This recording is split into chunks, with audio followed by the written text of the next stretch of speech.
Now, let's talk about Serena Williams. She's got fact checked online after she whinged and whined, claiming that she was denied service at a Paris restaurant. Her tweet calling out the Peninsula Hotel got a note that clarified she was not denied service to the hotel's rooftop like she claimed. Rather, the restaurant was fully booked.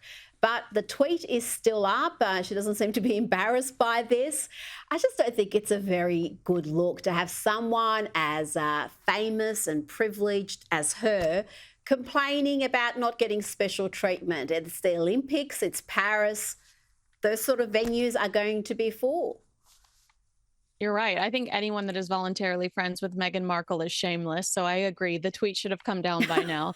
But also, it's like first world problems. Get a grip. Terrorists are attacking children. People are shooting at world leaders. Worry about the future for your child instead of being hangry in Paris. It's really hard to relate to her right now.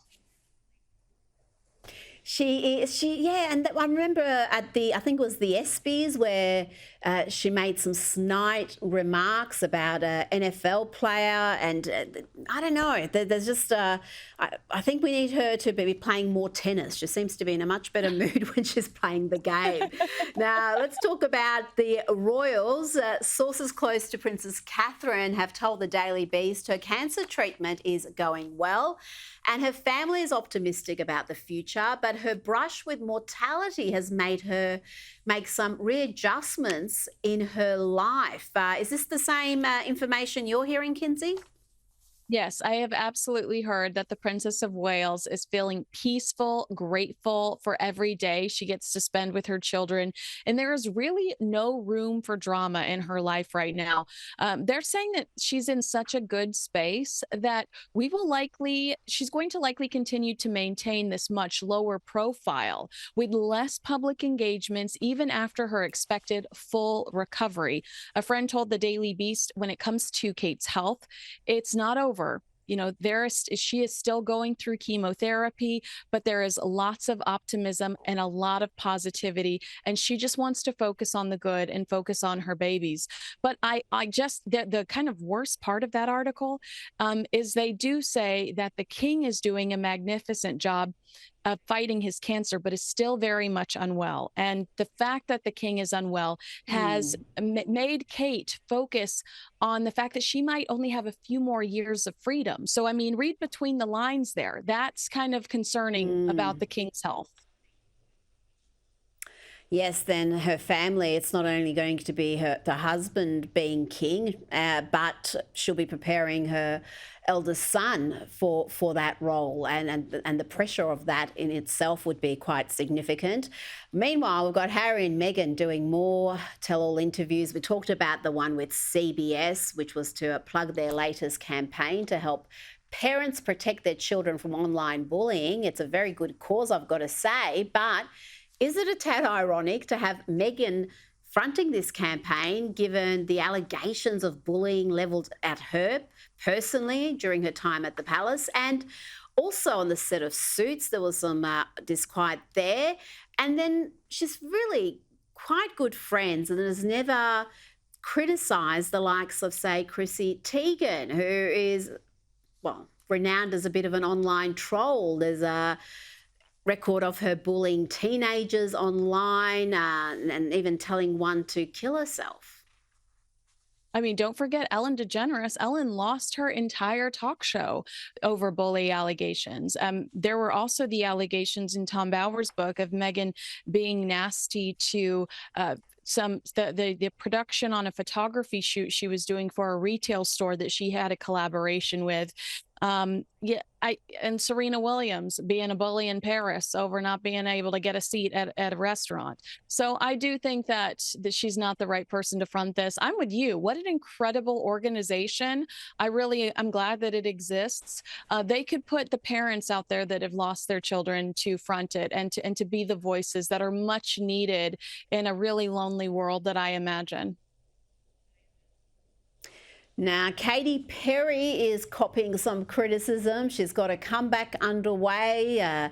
She's had her first child, celebrated her 40th birthday, but this comeback is being panned as a midlife crisis. Is that fair? I mean, would a bloke be copping this sort of treatment? You know what? Normally, I would very much defend her. I love Katy Perry, but she's gone all in on Kamala Harris. So I'm like, okay, girl, you need to sit this one out. I mean, using her song first, "It's a Woman's World," trying to use her "It's a Woman's World" song to promote Kamala. You worked with Dr. Luke on that song, who Kesha has accused of sexual assault. Like, is it really a woman's world, Katy Perry, when you're working with the accused?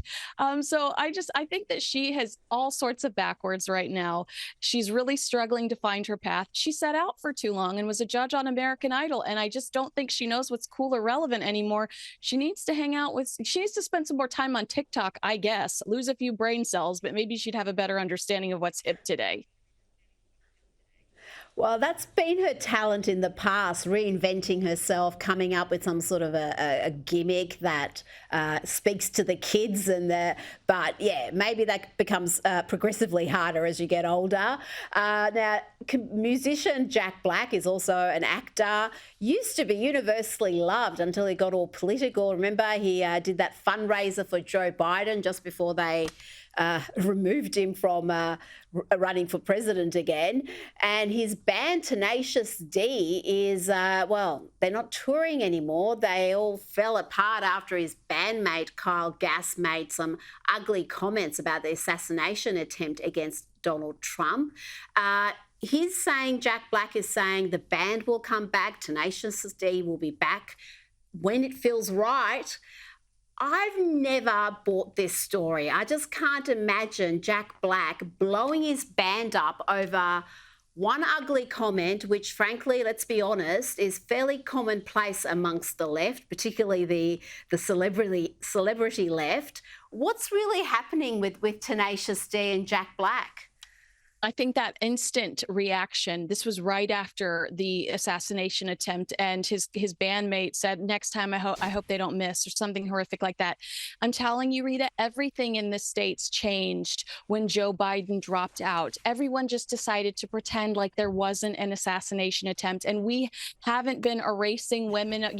Like, I feel like everything has changed since Joe Biden dropped out, and it's now just gung-ho about Kamala, and there's no conversation anymore about this horrific moment that should be seared in our minds.